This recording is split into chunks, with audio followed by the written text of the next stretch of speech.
Chapter 8 Amigos. I feel grimy salt water run down my face. Light returns. I sit up, too quickly as the world spins around me. Take it easy. That was a bad fall. I heard an awful cracking noise, too. I feel a comforting hand on my shoulder, steadying me. I pat my pockets and find my tablet. Cracked screen. It'd be a chore to draw anything on it now. I half-heartedly put it away. At least my body feels unbroken. What happened? Last thing I remember was my brother, pulled into the air. I try to stand up, but the hand restrains me. Wait for a minute or so. Breathe in. Breathe out. Breathe in. I slap the hand away. I'm not waiting. I've got to find my brother. I get it, hombre. I'm a brother too. I made sure to watch where the birds went. Don't worry. They're not far. I let out a frustrated sigh. How long was I out for? Like a minute. I take a closer look at this kind gangster. He's pudgy, or fat in this era, which is unusual for most survivors. He's about my height, which is a little weird considering I'm short compared to most teenagers in Sojourn. That's thanks to my mostly Asian ancestry, I'm sure. This guy looks like he's descended from Latinos like the rest of the gang. You'd think race wouldn't matter as much to people after an apocalypse like the Halloween. Landlubbers always seem to care, though, so it's important to keep it in mind. The thug's dark eyes look concerned.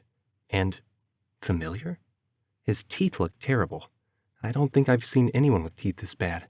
Not since toothbrushes stay good forever, and you can make an okay one from a stick with a knife if you need to. My gaze drops lower, and I notice he's wearing a cross underneath his sweat-stained white tank top as the shape presses on the material as he leans toward me. I've seen it before. Juan? The thug's eyes narrow in thought. Amigo? Juan grins, pats my back comfortingly, and continues his report.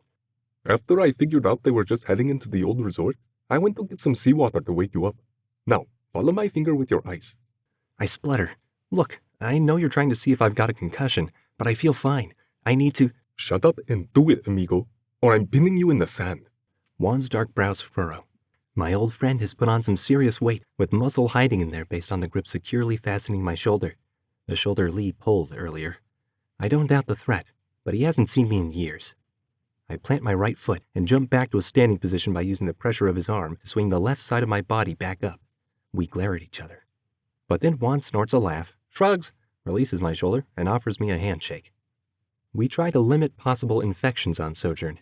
Handshakes are a great disease vector, and my mind briefly reminds me we don't handshake on Sojourn. But I don't hesitate. I take Juan's hand. He clasps my hand with a forceful grip. It turns into a friendly competition. He snorts out. Typical Mateo. Always got to win, eh? Sorry, it's a habit. We good, Juan? No problemo here, amigo. I know I'd be going crazy if that was one of my hermanitos taken. Now that I don't think you're going to pass out on me, I think we can risk a little exercise. I wish we had time to catch up. I really want to know how Juan's family is doing and what he's been up to since we first met here. Something like 5 years ago now? But we've got a mission. No hermanitos left behind. Juan stops as we crest a small hill in the sand. That wasn't there yesterday. Did Sojourn make more domes, amigo? No, Juan. What do you mean? I quickly see exactly what Juan means. The old hotel now has a shimmering, translucent barrier around it. A dome like Sojourn's. Except this dome lacks any carbon fiber wiring or other signs of being physical. Juan walks towards the hotel. I take a closer look at the place as our footsteps softly fall on the cooling sand. The old resort looks neglected. Paint, which used to gleam in the sun as a soft cream color, leaves faded tear stains on the walls from years in the rain, a testimony to past storms and sorrows. We walk up a path of rotting wooden stairs from the beach up to the front doors. The old wood doors are somehow intact. Glass shards jut like broken teeth in window frames beside the doors. There aren't any bits of glass on the ground outside. Most likely a storm caused this damage and blew the windows inwards. Or some teens with nothing better to do. Both forces of nature in their own way. What is not a natural force is the hollow seagull standing in front of the doors, behind the barrier. Juan puts out a meaty hand to stop me from running at it. Juan asks me, How much do you know about the glows? I bet you don't see them very often on that floating city of yours. I understand enough. We call them Holos. They track electromagnetic frequencies. They attack adults. They are responsible for the hollowing of civilization as we know it. Miss anything? He looks thoughtful. I didn't know they tracked electromagnetic frequencies. He looks quizzically at me. What are those? Stuff like electronics, radios, and so on. Interesting. He looks down at the ground, lost in thought. I wait for a bit to see if he'll enlighten me any further. I watch the glowing seagull pecking at the floor impatiently. Is it trying to invite us in or picking up glass shards?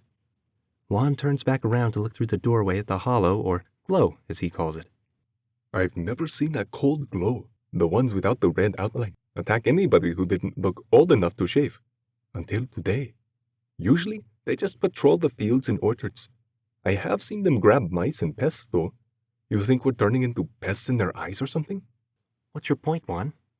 My point is, me and my associates started investigating around here because the glows are acting funny.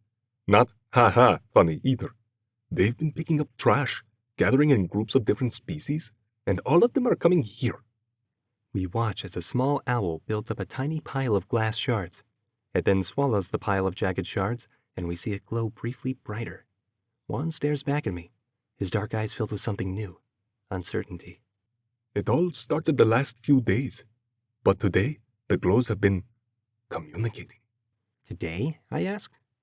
Yeah, today. We figured your dome thing in the sea had something to do with it.